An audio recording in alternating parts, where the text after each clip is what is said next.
Esto es Enfoque Médico, el programa auspiciado por el Colegio de Médicos Distrito 2 de la provincia de Buenos Aires.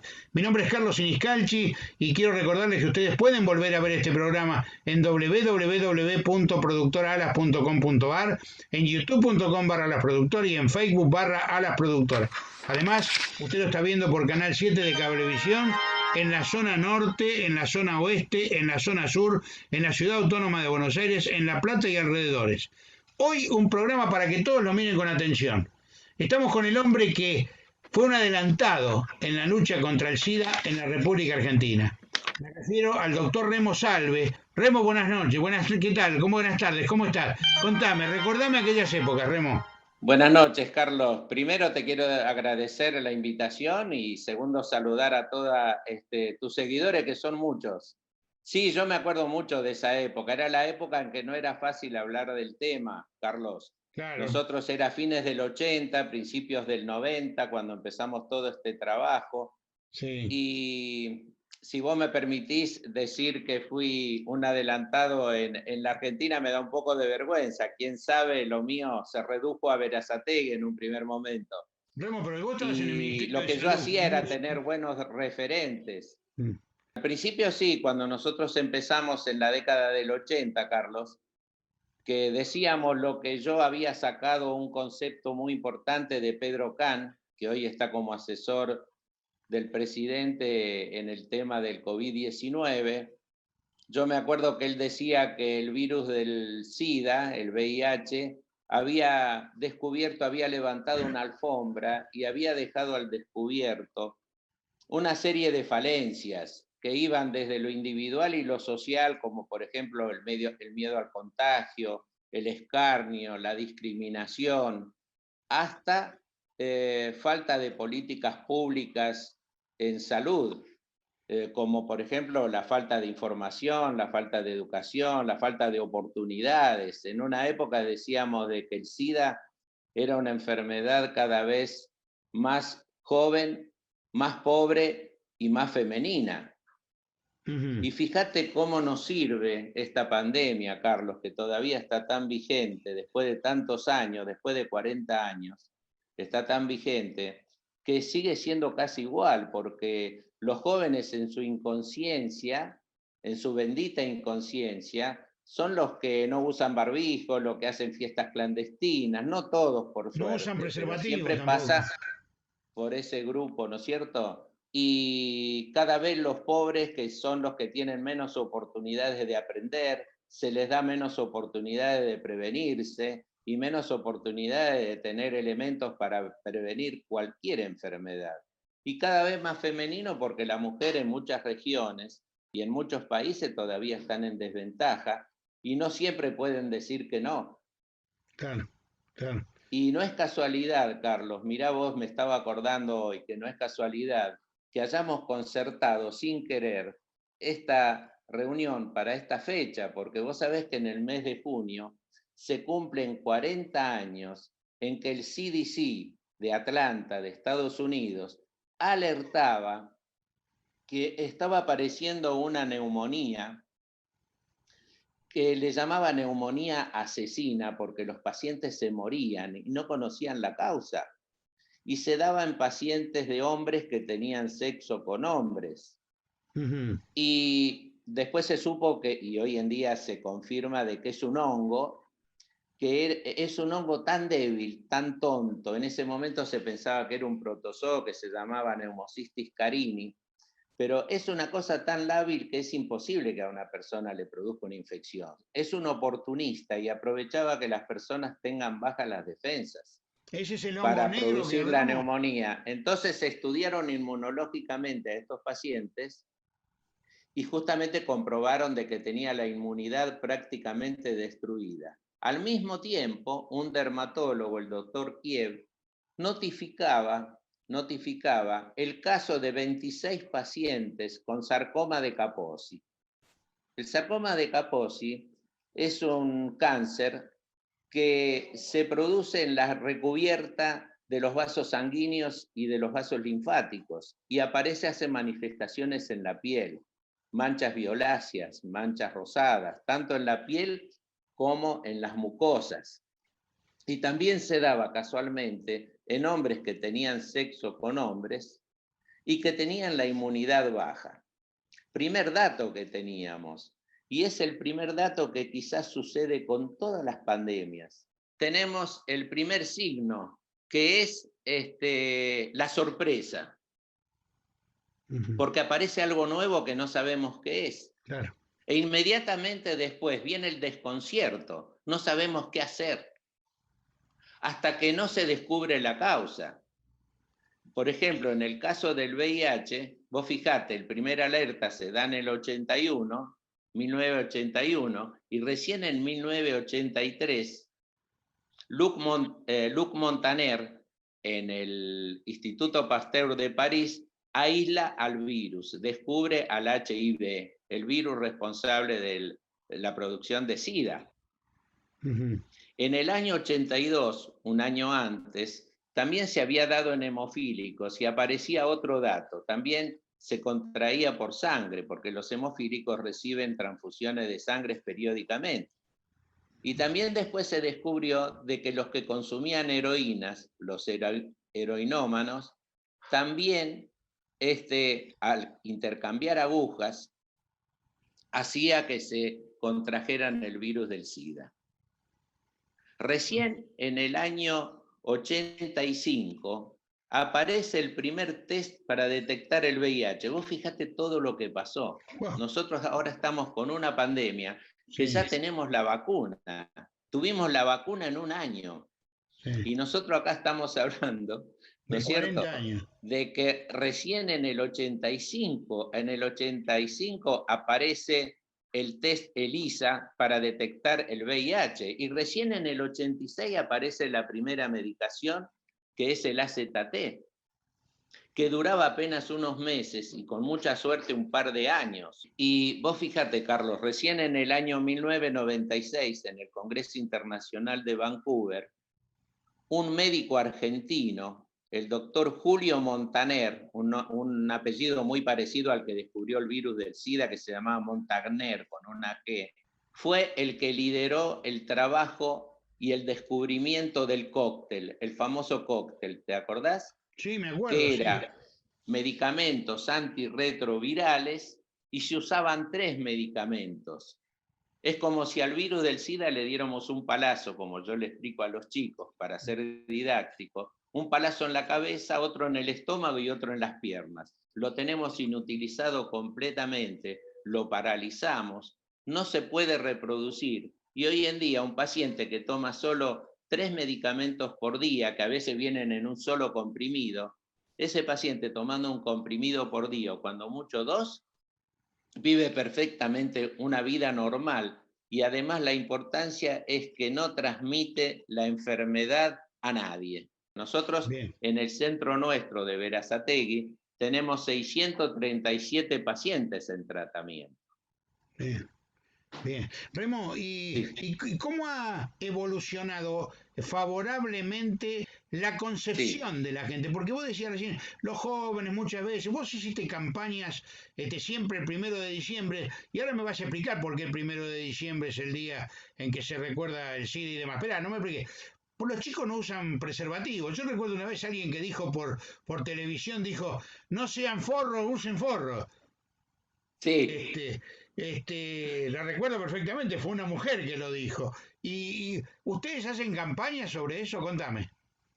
Sí, nosotros hacemos más que campaña, hacemos un programa de educación, y por eso lo hacemos con los docentes de Berazategui. Ajá. Pero se puede replicar en Nosotros, cualquier lado eso. Lo puede replicar en Carmen de Patagones, qué sé yo, por en supuesto, Humahuaca, en además cualquier lado. tenemos 8 libros editados con el trabajo que se hizo. Bien. Y es muy importante, Carlos, lo que vos me preguntás, pero tan importante, porque no es lo mismo la información que la educación. Yo siempre digo que si la información fuera suficiente, ningún médico fumaría. ¿Qué médico no sabe el daño que Claro, produce el cigarrillo? claro. A los chicos les pasa lo mismo. La mayoría de los pacientes que vienen al centro, cuando le diagnosticamos el HIV o cualquier enfermedad de transmisión sexual, porque si querés, después te doy un bocadito sobre la sífilis para que vea lo difícil que es erradicar estas enfermedades. Casi imposible. Y vos le preguntás a los chicos, ¿pero vos sabías que sin preservativo, por una relación genital, podías contraer el VIH o en el caso de la sífilis? Te dicen, sí, sabía. Pero, o sea que no siempre pasa por la desinformación y por la imposibilidad de cuidarse. Claro. Pasa por un problema de educación y de incorporar conceptos saludables, actitudes saludables.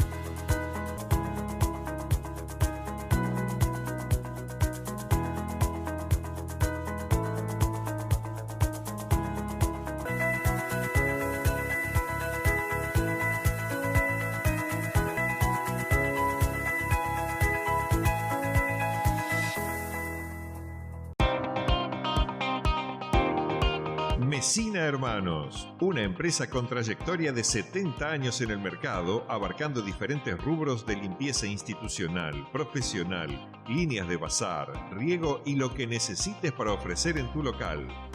Visítanos en nuestro showroom, donde vas a encontrar todos los productos exhibidos y la mejor asesoría. Llegamos a todo el país con el mejor servicio de asesoramiento, venta y postventa del mercado. Conocenos, ingresá en www.sina.com.ar, donde podrás ver todos los productos que trabajamos. Solicita tu lista de precios y date de alta como cliente para acceder a beneficios exclusivos. Busca, mirá y encontrá el producto para tu necesidad. Messina Hermanos.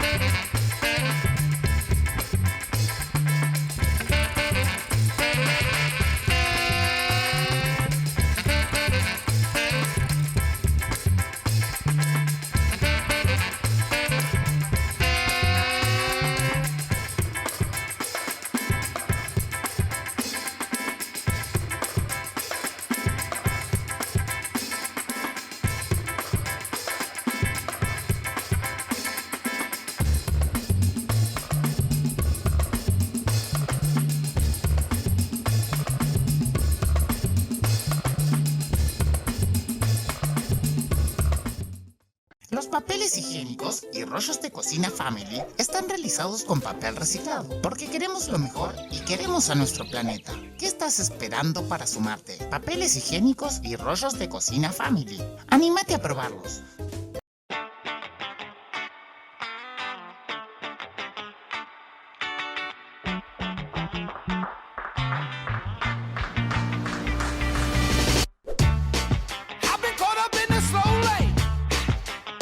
Too long. Mama wanted them training wheels. Can no cage contain me? You're about to know the truth.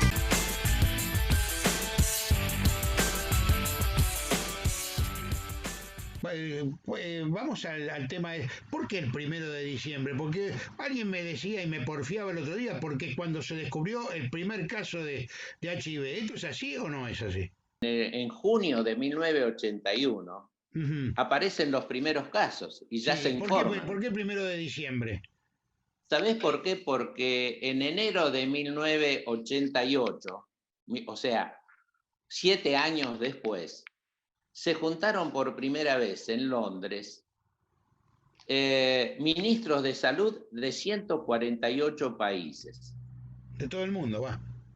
Sí, fíjate vos qué cosa, ¿no? Si esto hubiera sucedido hace 2 o 3 años atrás, Argentina no hubiera podido participar porque no tenía ministro de salud. Ese es todo un tema. porque degradar un Ministerio de Salud a Secretaría tiene un solo objetivo, privatizar la salud. Claro. Son los mismos que ahora, que está a vistas de que hay que reformular un programa de salud con todas las falencias que estamos descubriendo y que no podemos afrontar ninguna epidemia, porque las epidemias ahora se saben que cada 5 o 10 años vamos a tener una distinta. Bueno, justamente Remo, esta mañana, una científica inglesa dijo lo que vos estás diciendo, que se preparen ya para las próximas pandemias. Una pandemia va a ser la del agua, que no tiene remedios, la del agua, pero otra va a ser con bacterias, que por el uso indiscriminado de antibióticos, decía, no va a permitir que se ataquen las bacterias. Sí, bueno, ¿y cómo nos vamos a preparar nosotros para la próxima pandemia si no tenemos un sistema de salud acorde a la situación? Claro. Es la hora. Y eso no quiere decir de que se vaya a ir contra las privatizaciones. Para nada. La medicina privada siempre fue un aliado fantástico para la medicina estatal. Claro. Y ojo, la medicina estatal también para la medicina privada, porque todos los accidentes que ocurrían en la calle y todos los casos graves iban al hospital y no se le preguntaba qué obra social tenía. O si tenía una obra social se lo dejaba de atender, se lo atendía igual. Claro. Y eso era un ahorro para la medicina privada.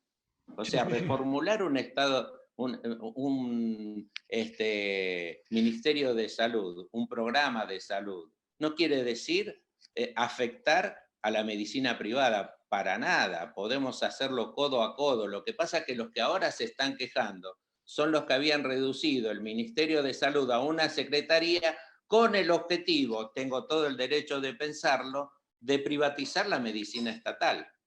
Bueno, no me asombra, Remo, eso, porque yo recuerdo cuando Musi era ministro de Salud de la provincia, un grupo de gente que fue a verlo al Por eso yo no gobernador. quería hacer nombres, Carlos. No, por eso. Fue a verlo al gobernador y le dijo, nosotros ponemos tantos millones de dólares para gerenciar nosotros la medicina pública de la provincia de Buenos Aires. Y se quedaban con la medicina. Se acababa la medicina. Sí, yo me acuerdo de esa reunión. Porque Musi nos dijo a todos sus colaboradores, dice, mañana voy a hablar con Duhalde, y si me dice que se privatiza la salud, nos vamos. Claro. Y cuando volvió, al otro día dijo, muchachos, seguimos, porque dijo Duhalde que mientras él fuera gobernador, la salud no se iba a privatizar. Muy bien, bien. Bueno, volvamos a la sífilis.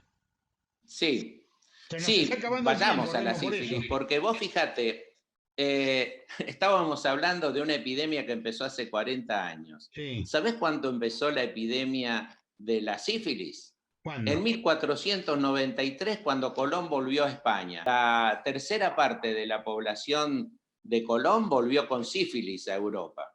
Muy bien. Colón se va a Barcelona a darle la noticia a los reyes de España de su viaje. Él no sabía que había descubierto un continente nuevo. Le va a dar las notificaciones de su viaje, y los reyes de España estaban despidiendo al ejército español que quería reconquistar Nápoles, que la tenían los franceses. Claro. Ellos, como eran mercenarios, se unieron al ejército. El ejército llevaba una cohorte de 500 prostitutas. Y el ejército español se tuvo que volver diezmados por la sífilis. Y dejaron la sífilis en Nápoles, y en Nápoles se infectaron los franceses. Entonces ahí empezó la otra que sucede cuando aparece una pandemia, una infección. Echarle la culpa a alguien. Claro. Porque cuando apareció la peste bubónica le echaban la culpa a los judíos de que habían contaminado el agua.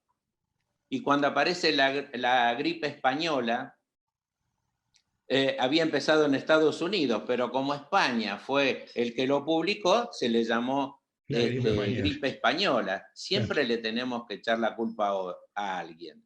¿No es cierto? En esa época no había laboratorio que fabricaron una bacteria o un virus. Claro.